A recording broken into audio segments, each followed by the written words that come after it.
C'était une vague, Webflow. Ouais, ils ont vraiment créé cette tendance no-code.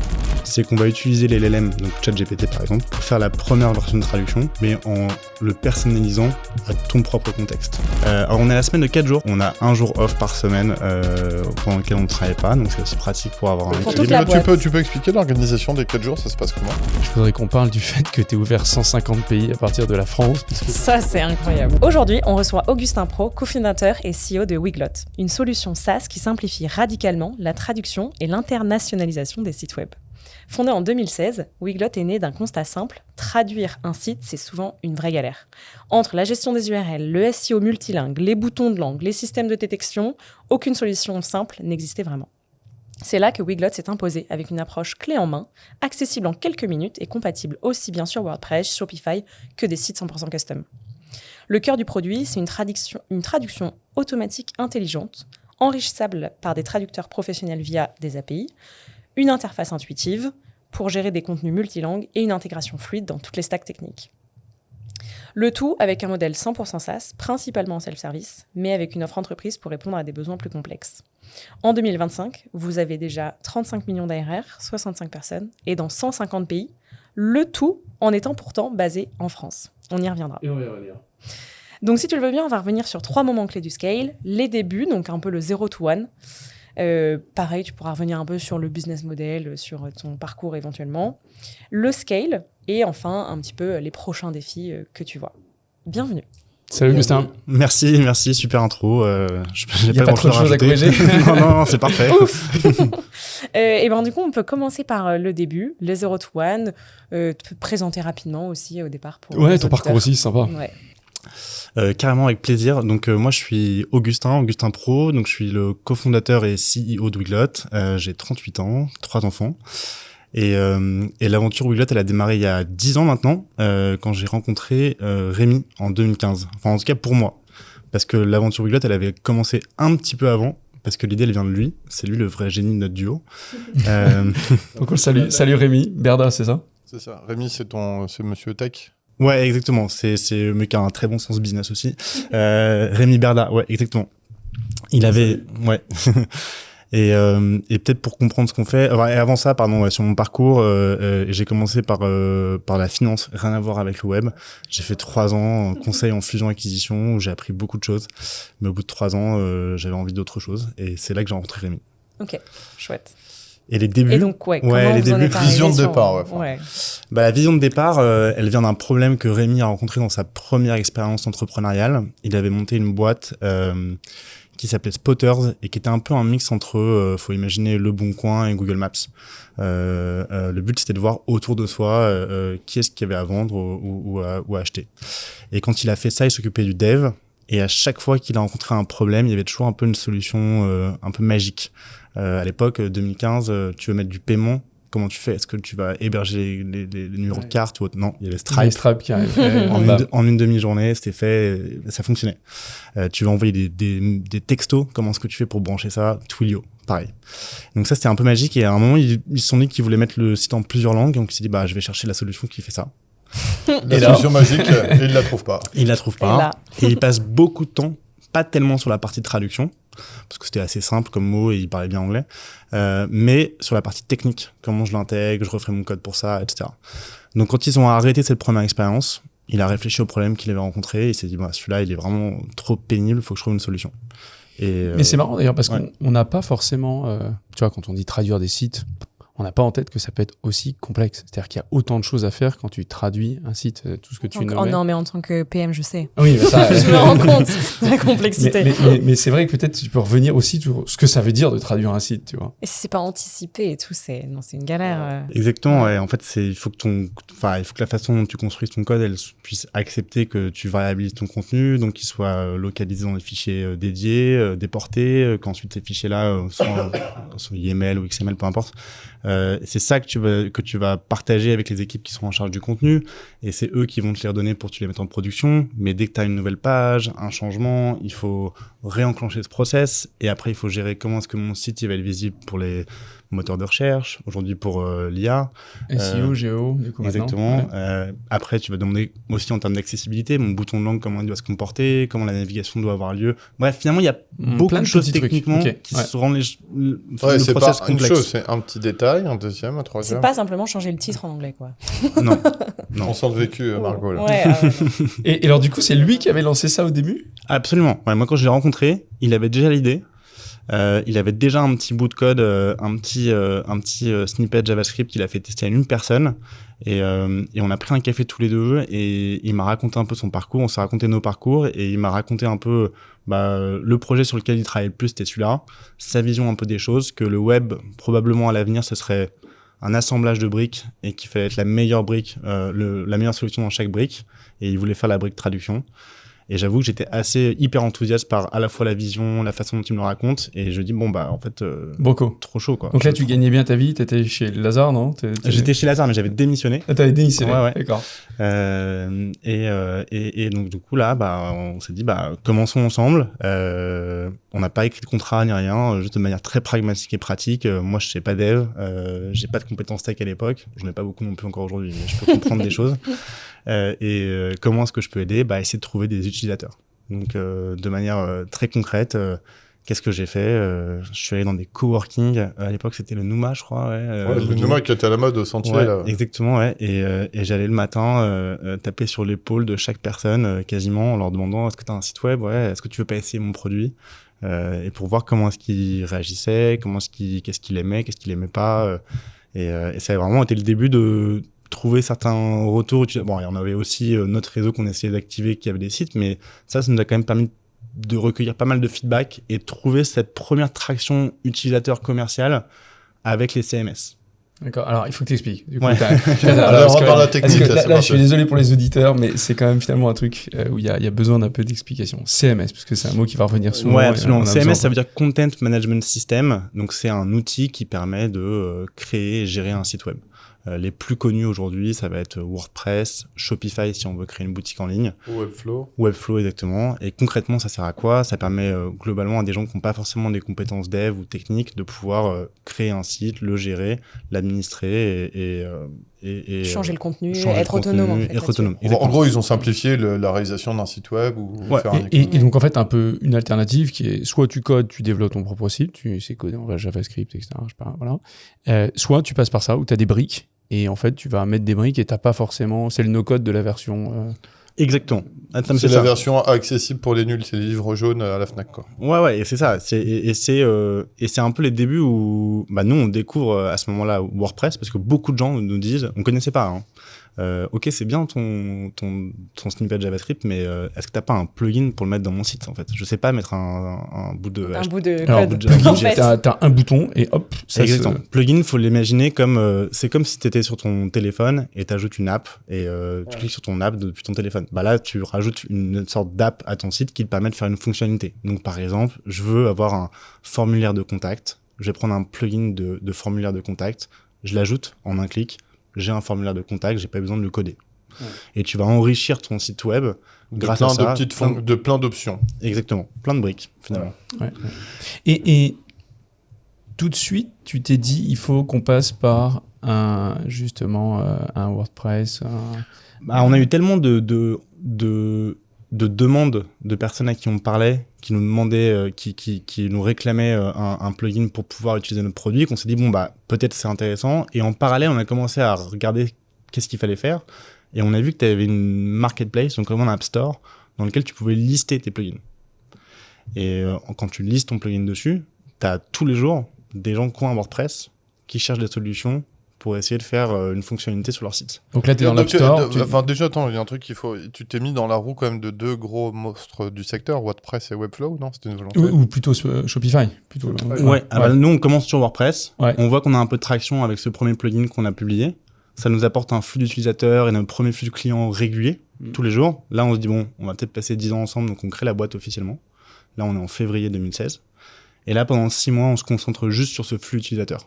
Ouais, parce que pour les auditeurs, ce qu'il faut comprendre, c'est que du coup, ton démarchage client, il n'existe pas vraiment. En fait, tu es embedded dans la solution, donc tu es intégré dans la solution. Les gens, il y a un moment, ils ont besoin d'une traduction et ils vont dans le plugin et ils regardent, ils prennent la liste, hop, ils voient Weglot, ils appuient. Tu sais, c'est l'histoire des vendeurs là. de pioches, quoi. Tu vends une pioche pour le truc. Exactement, ouais, c'est ça. Et donc, ils nous trouvent, ils nous ajoutent. On a tous les jours des nouveaux utilisateurs. Nous, Et ça prend bien. ça prend bien. Et on se donne 6 mois pour peaufiner à la fois le parcours d'activation, d'installation et le produit avec les demandes qu'on commence à recevoir. Et on a plutôt une problématique de prioriser les demandes que de trouver des users. Bon, ça, c'est génial. C'est un problème de riche, c'est bien. Ouais, c'est parfait. Mais depuis le départ, enfin, ce qu'on a en tête, c'est quand même de faire un produit universel. Donc on se dit, bon, ça on l'a fait sur un, est-ce qu'on peut le faire sur d'autres? Donc on regarde un peu ce qu'il y a à l'époque, on se dit, bon, ce serait bien d'avoir un autre CMS. Donc un gros Shopify. Idéalement qui a un App Store ou une Marketplace pour retrouver ce go-to-market inbound très fort. Ouais, c'est ton canal de distribution. Exactement. Et 3, ce serait mieux d'en avoir un où les gens payent. Parce que WordPress, tu as une base gratuite open source, donc tu peux avoir un peu plus de réticence, même s'il y a aussi beaucoup de premium qui sont dessus, mais on s'est dit, tant qu'à faire, essayons d'avoir un autre type de persona, comme ça nous permet aussi de potentiellement voir d'autres choses. À cette époque, il y a Shopify, qui n'est pas aussi connu qu'aujourd'hui, mais qui a déjà un App Store, et ça n'existe pas comme fonctionnalité, donc c'était vraiment parfait. Hein. Bingo. Ouais. Et tu peux revenir sur le business model, du coup, parce qu'on comprend l'intégration qui, du coup, devient natif grâce, tu deviens natif dans ces CMS. Comment tu fais pour facturer et comment la facturation se fait? Parce que tu as des sites qui sont plus ou moins complexes, quand j'imagine quand tu es dans plein de pays. Parce que tu n'as pas la maîtrise de ton canal de distribution, c'est quelqu'un d'autre. Alors, nous, les gens créent leur compte chez nous, sur notre nom de domaine, sur notre application. Ils récupèrent une clé API qu'ils peuvent ajouter dans leur plugin et qui permettent d'activer la solution. Mais à la fin, donc C'est chez toi qui l'a traité. exactement. Et ensuite, s'il veut prendre un plan chez nous, et on a un plan gratuit pour des tout petits sites, et ensuite s'il veut un plan payant, il l'achète chez nous. Donc freemium. Ouais, freemium plus free trial. Plus free trial. Exactement. Okay. Et la façon dont ça fonctionne, nous dès le départ, on s'est mis sur un positionnement SaaS, et c'est aussi parce que à la fin, la page traduite, c'est nous qui la délivrons. Ça veut dire que si tu es visiteur d'un site qui utilise Weglot, tu changes de français à espagnol. La version espagnole, c'est nous qui allons la servir. C'est transparent pour le visiteur, mais c'est nous qui allons la servir. Donc si ton contenu il change pas du tout pendant 1 an, tu te dis bon bah je vais arrêter de prendre Weglot. Bah si tu nous débranches, comme on a aussi la partie un peu infrastructure de traduction, bah les pages traduites elles sont plus disponibles. Tu peux récupérer tes traductions, elles sont à toi, mais tu dois reconstruire dans ton CMS ou dans ton application web l'infrastructure et les pages qui te permettent de la délivrer. Et comment tu itères? Parce que comme on disait, une traduction c'est pas juste je vais sur ChatGPT, je fais une traduction, c'est qu'en fait il faut redonner l'esprit métier, enfin la problématique métier, dans un contexte local. En Espagne, tu fais pas la même chose qu'en Italie, etc. Donc j'imagine que tu as besoin des équipes métiers pour valider la traduction. Donc comment ça se passe? Tu génères toi-même une propre traduction et après ils peuvent la modifier? Oui, parce que c'est vous qui faites les traductions. Non. Alors, faut qu'on comprenne. Ouais, bien sûr. En fait, nous, on met à disposition une suite d'outils qui permet à l'utilisateur de gérer ses traductions. Et dans cette suite d'outils, il y a de la traduction automatique, les premières générations d'IA, donc c'était Bing Translate, à l'époque même Yandex. Et donc ça, c'est le premier volet. Ensuite, l'utilisateur, il peut, dans l'outil Weglot, en temps réel, il change. Donc, par exemple, si à l'époque, on avait mis home, c'était maison en français, il va dire, bah non, c'est plutôt accueil sur mon site. Okay. Il le change, c'est directement changé. Soit il peut dire, bon, bah, en fait, j'ai pas la connaissance ou j'ai pas le temps, je préfère passer par un traducteur professionnel. Et nous, on passe, par exemple, par Textmaster, où on fait une commande auprès d'eux et c'est eux qui vont venir faire les traductions professionnelles. Okay. Et donc, à la fin, il peut choisir s'il fait 100% automatique, hybride, 100% manuel, 100% professionnel. Et tout est géré dans ton SaaS. Ouais. Mais du coup, tu fais intervenir des gens extérieurs, un traducteur, tu peux potentiellement, si besoin. Potentiellement, mais c'est l'utilisateur qui le fait intervenir et qui va faire une commande. Donc nous, on va pas faire intervenir nous-mêmes quelqu'un dans son compte. Ok. Et du coup, en termes de facturation, il paye, j'imagine, alors c'est pas ce qu'on voit au token aujourd'hui, mais il paye à l'utilisateur, il paye... Il paye au nombre de mots traduits. D'accord, c'est vraiment une espèce de token. Ouais, c'est le principal critère. Il y a d'autres critères qui peuvent entrer en compte, mais le principal critère, c'est le nombre total de mots traduits. Ouais. Et c'est pas la complexité, tu as 25 pays versus 2 pays Non, c'est vraiment le nombre total de mots traduits. Mais le nombre total de mots traduits, c'est un produit du nombre total de mots que tu as dans ta langue originale fois le nombre de langues que tu rajoutes. Ok. C'est bien, c'est original, je trouve, comme système de calcul. Ouais, au début, on a un peu itéré. T'as pu itérer, j'imagine, pour arriver à trouver un truc où les on gens avait sont commencé, pas en payés. fait, on avait commencé avec un truc, c'est qu'on faisait les translated page views ou translated page views API request, et ça, pour les gens à qui on s'adressait, en fait, c'était pas du tout Parlant. en fait. Un appel API, c'était pas forcément très clair. Donc assez vite, on a dit ce critère-là, on peut pas l'utiliser. En plus, ça fonctionne pas très bien. Donc on a changé et on a itéré un petit peu, mais justement pour se caler sur le nombre de mots traduits plutôt que de parler d'appel à Ouais, puis tu comprends bien l'unité de mesure. Oui. Si on passe sur le scale, le point que j'avais envie de creuser avec toi, le premier point, alors c'est un point un peu technique, mais je voudrais à partir de ce point qui t'est spécifique, on essaie de tirer des leçons. Tu nous as dit que tu avais été dans les plugins WordPress et après Shopify, ce qui du coup avait simplifié l'accès pour tes clients, puisque du coup tu as un App Store et ils déroulent, ils prennent Weglot et hop, ils ont un moyen de traduire. Alors je crois que c'est quand tu as été aux US, tu es passé par Webflow. Enfin, tu avais identifié Webflow comme étant potentiellement un CMS très connu, voilà, mais pas d'App Store, si j'ai bien compris. Donc du coup, finalement, tout ce qui a fait le succès, la rapidité et facilité dans go-to-market, bah là, en l'occurrence, ça n'existe pas. Et ce sur quoi je voudrais qu'on essaie de réfléchir et que tu nous expliques, c'est tu vas pas changer tout go-to-market. C'est intéressant de passer par un CMS, tu l'as identifié, tu vas pas aller vers ceux qui développent les sites, tu veux passer par ces mécanismes-là, mais tu es bloqué et du coup, stratégie de contournement, tu es obligé d'identifier qu'est-ce qui ferait un succès pour quand même bosser avec ces gars-là, même si c'est plus compliqué. Et je trouve que c'est pas mal parce qu'on a souvent une problématique technique où là, c'est indépendant de ta volonté. Enfin, c'est pas toi qui vas décider que Webflow, il crée un App Store, donc tu peux faire tout ce que tu veux, c'est comme ça. Par contre, tu peux essayer de t'adapter et de réfléchir à comment t'adapter. Et voilà, si tu peux revenir déjà un peu, si j'ai bien expliqué, voilà. Ouais, tu peux leur faire simplement la question. Voilà. Pour comprendre bien. Et peut-être, voilà. Qu'est-ce Ouais, que tu répétez la question. Est-ce que tu peux répéter la question? Je t'avais dit que c'était un peu compliqué. Non, enfin, pour moi c'est super clair, mais c'est normal. Alors tu reformules. Je vais essayer de reformuler. Non, mais effectivement, nous, au début, ce qui a très bien fonctionné, c'était d'associer notre solution, qui est de traduire un site, avec une façon et un outil pour créer un site. En fait, on avait une solution, une intégration qui était très faite pour les WordPress, ça fonctionnait super bien. On a fait la même chose sur Shopify, ça fonctionnait super bien. Donc après, on s'est dit, bon bah, faisons-le dans tous les CMS qui existent. Et la fête était finie. Non. Et après, on a regardé aussi un petit peu les demandes qu'on pouvait recevoir. Ça nous donnait des bons signaux et des indices sur où investir. Et on a vu qu'effectivement, comme tu le disais, il y avait un autre CMS qui arrivait, qui commençait à grossir, qui s'appelle Webflow. Donc pareil, ça donne vraiment la possibilité à des gens qui sont pas techniques de faire des très jolies choses, très abouties, de bien gérer leur contenu. Ouais, puis c'était une vague Webflow. Ouais. Franchement, c'était vraiment, ils ont vraiment créé cette tendance no-code. Ils ont, ils ont défoncé WordPress même. Ouais, alors si tu regardes les parts de marché encore, c'est quand même, ça reste quand même encore Ah oui, gros, c'est sûr. mais non, mais effectivement, ils ont pris des belles parts de marché. C'est un beau produit. C'est américain Webflow. Oui. Et donc on a vu ça et on s'est dit bon bah en fait il y a, comme tu l'as dit, ça nous intéresse. On a des utilisateurs qui nous le demandent. On voit qu'il peut y avoir de la compatibilité technique. Comment est-ce qu'on peut essayer de répliquer ce go-to-market qu'on a connu sur WordPress, sur Shopify, sur Webflow. Et en fait, il n'y a pas d'App Store. On se dit, bon, bah, en fait, s'il n'y a pas d'App Store, bah, peut-être que c'est une super opportunité. Ça veut dire qu'il faut faire comme si on avait une app et on fait le même go-to-market et on essaie de se créer une position comme si on était une app Webflow. Et on a dit, OK, comment est-ce qu'on va faire ça? Bah, on va essayer de voir, la communauté Webflow, en quoi ça consiste, quels sont les ambassadeurs, est-ce qu'il y a des agences, est-ce qu'il y a des freelances, on commence à parler un peu avec eux, on essaie de voir s'il n'y a pas des projets qu'on peut faire qui peuvent nous rendre visibles sans qu'il y ait d'App Store. Et on a vu qu'à l'époque, il y avait, je crois qu'il existe encore, ils ont un système où tu peux lister les meilleurs sites Webflow ou autres que tu peux cloner. Tu clones le template. Exactement, ouais. Donc tu peux le réutiliser après pour toi, etc.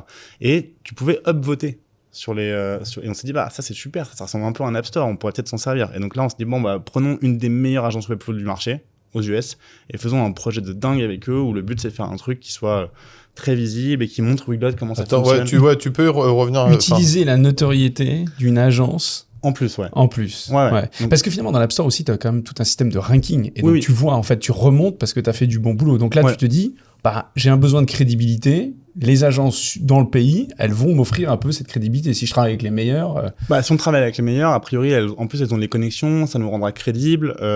Et on va être listé sur un Dans les forums et tout. Ouais, exactement. Et ça, combiné au même go-to-market qui était ensuite d'avoir... on fait pas mal de contenu sur expliquer comment est-ce que tu peux ajouter ton site sur Webflow. Enfin, on décline toute notre stratégie SEO, ads, en combinant traduction, enfin translate et Webflow.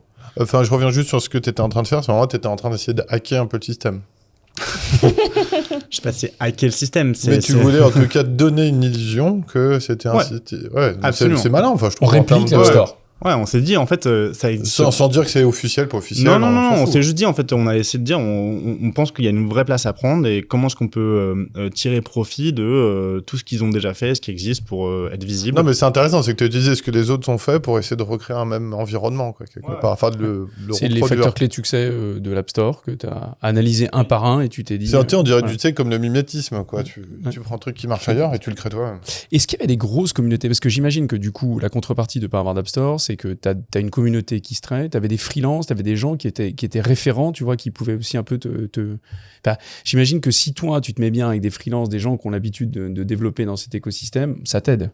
Ouais, absolument. Alors, en fait, nous, le produit, il répondait quand même aussi à un vrai besoin. Et l'avantage, c'est que Webflow, une partie de son go-to-market, ça a été aussi d'associer les freelances et les agences pour arriver à créer une communauté autour de cette technologie qui permette à des gens de créer des sites et à des gens de gagner leur vie en créant des sites pour les autres. Ouais. Donc il y avait quand même une communauté assez bien mappée de gens qui étaient, on va dire, entre guillemets, affiliés Webflow. Ils sont pas vraiment affiliés Webflow, mais qui sont associés à cette technologie. Ils sont super forts à monter des communautés, ces marques-là. Ouais, c'est comme Notion, tu vois, ils ont fait pareil. Ouais. Mais ça existait déjà, dans WordPress, on avait déjà ça, dans Shopify aussi. Donc en fait, on savait un peu qu'il y avait quand il y a une technologie forte, on a vu qu'il y avait des communautés en ligne fortes et qu'elles étaient identifiables, assez accueillantes en plus en général. Donc si tu arrives avec une démarche bienveillante, même si c'est commercial, tu peux trouver je pense, un terrain d'entente pour que ça fonctionne. Et tu as un enjeu, comment tu fais pour te faire connaître quand même dans toute cette communauté, etc. Tu m'as dit, les agences, ok. Tu as un enjeu d'avoir un sponsor, d'avoir un ambassadeur, d'avoir quelqu'un qui peut... Comment tu te fais connaître en fait dans toute cette communauté? Il y a j'imagine un peu de marketing à faire, mais comment on fait ça? Ouais, alors quand on a commencé sur WordPress, on avait fait, il y a des salons qui sont dédiés à cette techno. Donc t'as des WordCamp par exemple. Donc on est allé physiquement dans les WordCamp, sponsoriser, rencontrer les gens, essayer de comprendre qui faisait quoi. Et ça c'était un bon outil parce qu'on l'a répliqué aussi sur Shopify d'une certaine manière, qu'ils organisent par exemple une conférence chaque année. Webflow aussi en fait. Après t'as des meet-up. T'as les meet-up Webflow en France ou autre. Donc on a essayé de participer ou se faire représenter localement par des gens à ces événements. D'accord. Je reviens juste sur comment tu as contourné le problème. Enfin, donc tu travailles avec cette agence américaine et c'était quoi le projet parce que tu n'as pas fini de développer? Ouais, bien sûr. Donc cette agence américaine qui est très forte, qui s'appelle FinSuite, je refais une petite pub au passage, qui existe toujours absolument. Et on a fait un projet avec eux et on leur a dit, nous notre projet, on est transparent, on veut être vu comme l'app de référence pour faire la traduction sur les sites Webflow et on a besoin d'un projet hyper marquant qui puisse avoir une grosse notoriété. Est-ce que vous êtes partant? Et voilà, c'est le plan qu'on a, c'est le plan pour la créa, vous pouvez venir avec quelque chose d'autre et ensuite c'est le plan qu'on a sur la distribution. Et en fait, ils étaient hyper partants, hyper emballés par le projet, ils aimaient bien le produit, donc ça a vraiment fonctionné directement. Alors sur le deuxième point de scale, là, on va faire des envies. Je préviens tout de suite là, nos auditeurs qui ont... je voudrais qu'on parle du fait que tu es ouvert 150 pays à partir de la France, parce que quand on voit incroyable. tout le monde, ceux qui galèrent et qu'il faut ouvrir aller aux US, on a fait un nombre d'épisodes. Miracle sur aller aux US. On avait Guide Guardian, on a fait, on en a fait beaucoup. Tous, Arnaud de Lacoste, tous les problèmes pour aller aux US et pour se développer aux US. Mais en général, on te dit, c'est galère, t'embauches des mecs, en plus, t'as la moitié, 60% des gars qui se barrent, tu les as payés cher. Bref. Il faut être sur place. WeWard qu'on a fait effectivement. Voilà, toi, si on a bien compris, tu as ouvert 150 pays à partir de la France. On peut revenir là-dessus? Avec plaisir. De quel arrondissement? On va même vas-y, on va aller faire chier. Non, avec plaisir. Écoute, ça tient aussi un peu à la nature de nos premiers canaux d'acquisition finalement. En fait, notre premier canal d'acquisition, un peu, on va dire avec un certain volume, c'est l'App Store de WordPress. L'App Store de WordPress, tous les jours, tu as plein de gens du monde entier qui vont dessus. Donc en fait, dès le premier jour où on a un peu compris ou réussi à utiliser ce canal d'acquisition, on a tout de suite eu des clients de différentes régions du monde. Donc ça a commencé comme ça. Et ensuite, ça tient aussi à notre produit où, dès le début, on avait une approche self-service. Ça veut dire que pendant 4 ans, de 2006 à 2020, il n'y a pas de sales.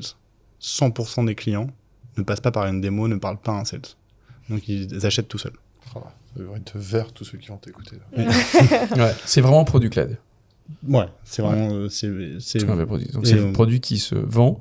Mais ceci étant dit, tu as quand même des adaptations produits à faire dans les différents pays.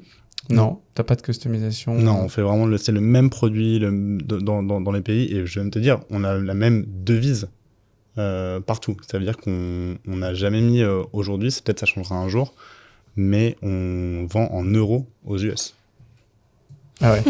Et les mecs, ils se plug, ils payent. Alors après, ils peuvent voir l'équivalent dollar sur le site, mais c'est un prix euro. En fait, vous avez bénéficié du go-to-market des CMS sur lesquels vous étiez branché pour, du coup...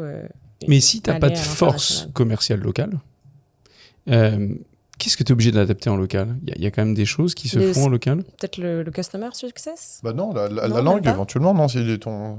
Ouais, la langue éventuellement, tu vois, on a le site en 8, 9 langues, mais l'app, elle est toujours, alors ça, c'est vraiment les coordonnées les plus mal chaussées.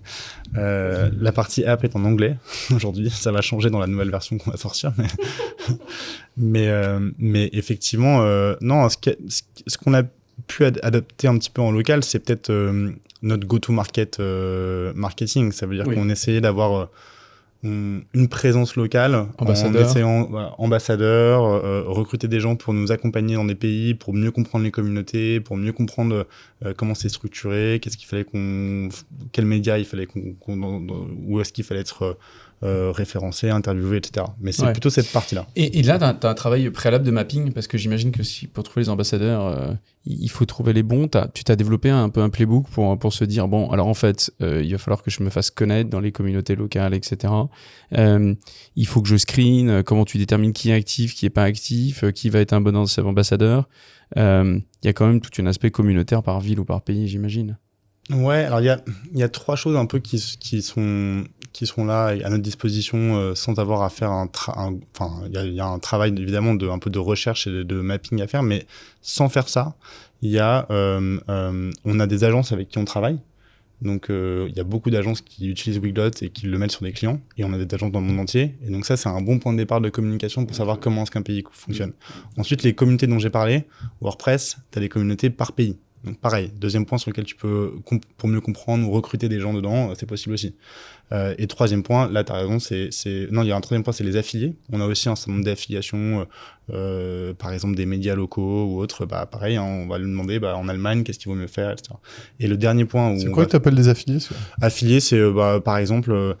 si tu as un site qui va lister des solutions et qui va en recommander certaines ou faire des évaluations, lui, il prend une commission sur chaque lead qui vient des clics sur son site. Donc, et en général, c'est assez spécialisé en plus, donc ça marche plutôt pas exactement. Mal.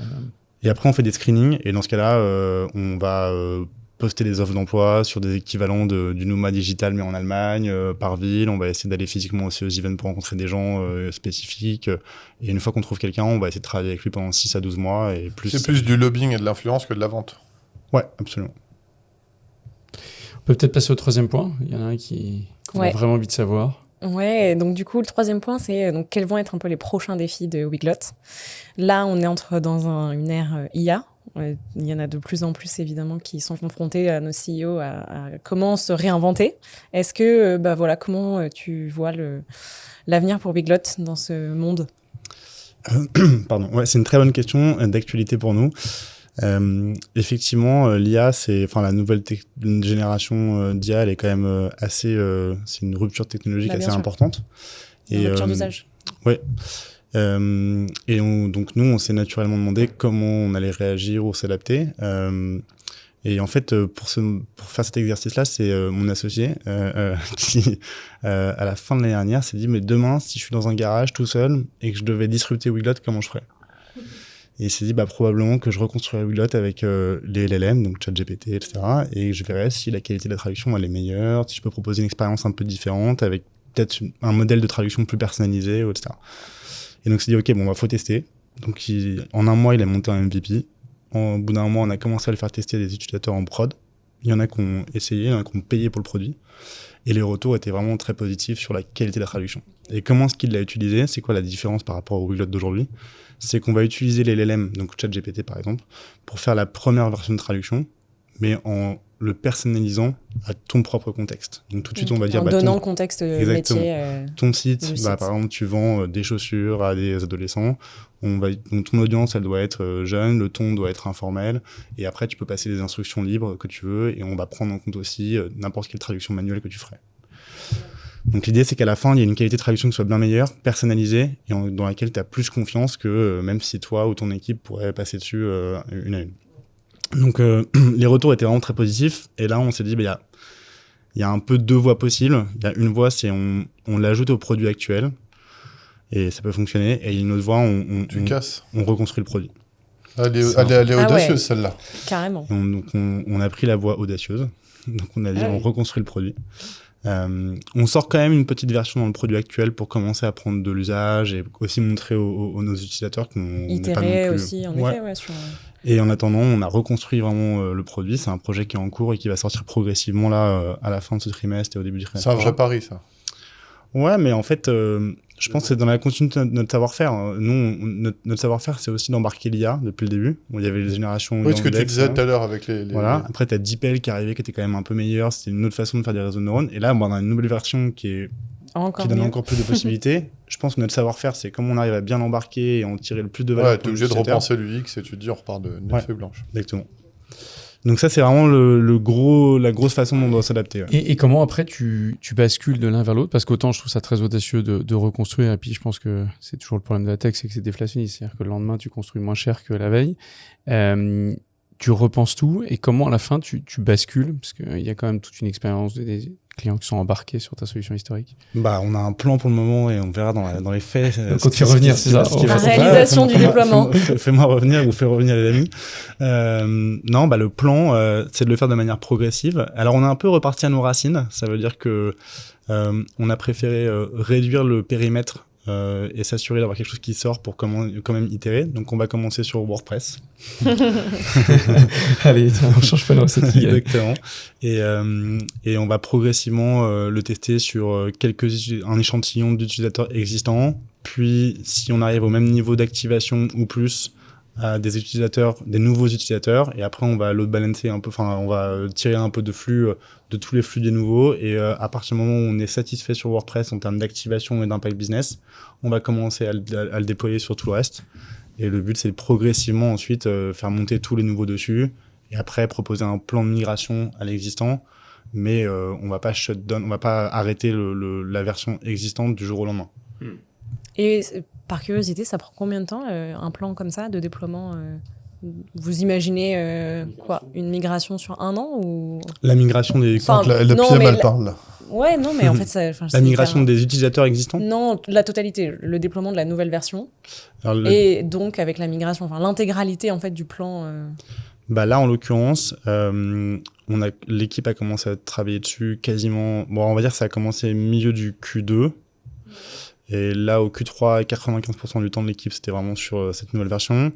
Là, on commence une migration progressive interne, une release progressive interne là au Q4. Le but, c'est que ce soit disponible dans un monde idéal, mais on va probablement itérer beaucoup.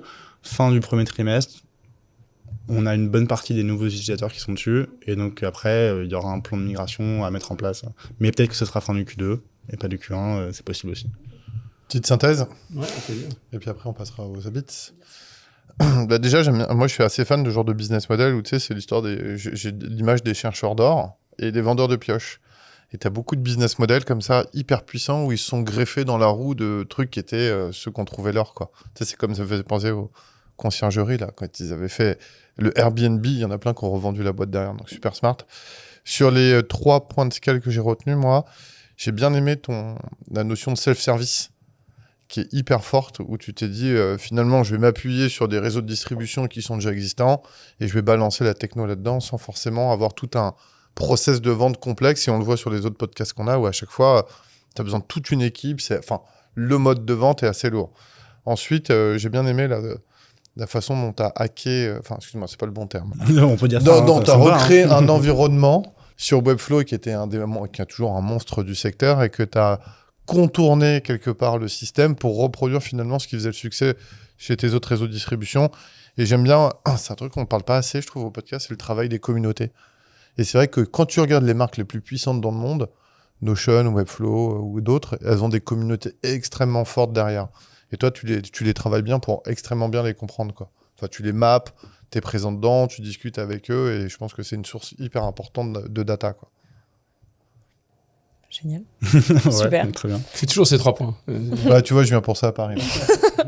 Et du coup, on a un peu des petites dernières questions. En tant qu'entrepreneur, on s'intéresse à savoir comment tu trouves ton équilibre, comment tu réussis à progresser encore tous les jours, comment, voilà, un peu tes healthy habits pour... Sorry. Julo is there. On traduit pour toi. Du coup, comment je commence par quoi Ce que tu veux. Comment, voilà, ton équilibre pro-perso. T'arrives à avoir tes 3 enfants.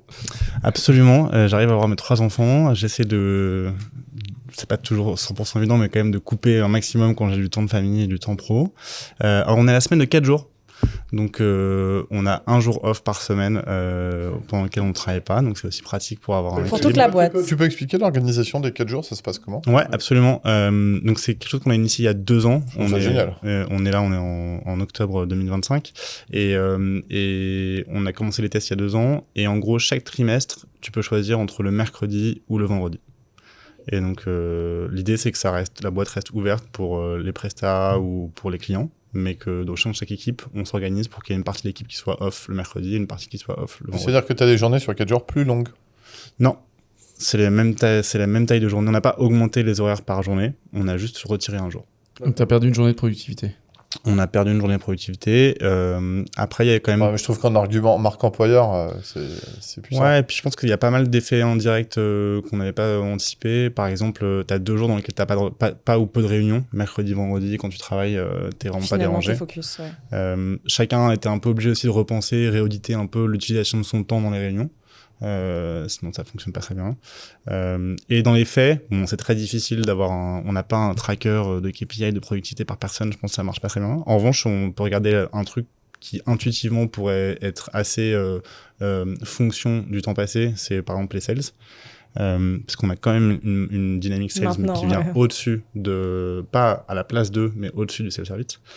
Et en fait, les perfs de nos meilleurs sales, elles n'ont jamais été aussi bonnes que depuis qu'on est à la semaine des 4 jours. Après, l'environnement et le périmètre n'étaient pas le même avant-après, donc c'est pas 100% comparable, mais c'est quand même un bon indicateur. Positif. Et du coup, t'as moins de télétravail ou pas forcément? Non, pas forcément. Ok, ouais, donc c'est un bon équilibre. Donc ça permet, ça permet de nourrir un bon équilibre. Mais ceci étant dit, toi, quand t'es off le vendredi, tu prends du temps pour réfléchir. C'est peut-être un autre temps, mais t'es pas off. Moi, qui sait pas être off. Je comprends pas. Ça me paraît, mais alors je vais te dire, moi, je suis à des années. Il est pas bien, alors regarde, déjà, je comprends pas comment on peut pas bosser le samedi. Non, mais attends, après, chacun ses propres équilibres. Moi, à titre perso, ça me permet de faire du sport sans culpabiliser. Ouais, ok. Ça me permet d'aller chercher mes enfants. Et ça dépend. Parfois, il y a des vendredis où je vais pas travailler. Parfois, il y en a où je vais travailler une partie. Parfois, ça va me permettre de réfléchir un peu en arrière-plan. Ouais. Non, mais ça, en fait, je pense que c'est un des vrais côtés c'est qu'on est tout le temps le hamster dans la roue, et donc ça te permet quand même d'avoir au moins cette journée-là pour ne pas être en week-end, mais ouais. Et on l'a pas fait Le hamster dans la roue, il l'a placé quand même. Et on l'a pas fait au détriment de notre ambition. Le but, c'est quand même de faire une boîte ambitieuse et leader de sa catégorie. Ouais. Et ça marche. Bravo. Génial. Et enfin, est-ce que tu aurais quelqu'un du coup à nous recommander pour venir sur le podcast? Plutôt une entrepreneur. Si jamais tu as une femme, c'est encore mieux. C'est pas mal, c'est un bon piège. Je l'avais pas prévu, mais ça me permet de caler un truc. On a lancé récemment un programme d'accélération à l'international qui s'appelle Go Global de Wiglot, où le but c'est d'accompagner des TPE, PME françaises sur comment s'internationaliser, comment est-ce qu'on les aide concrètement à vraiment avoir plus de chiffre d'affaires ou des leads à l'international. On a eu nos 7 premiers lauréats de cette première saison. Il y aura sûrement une deuxième.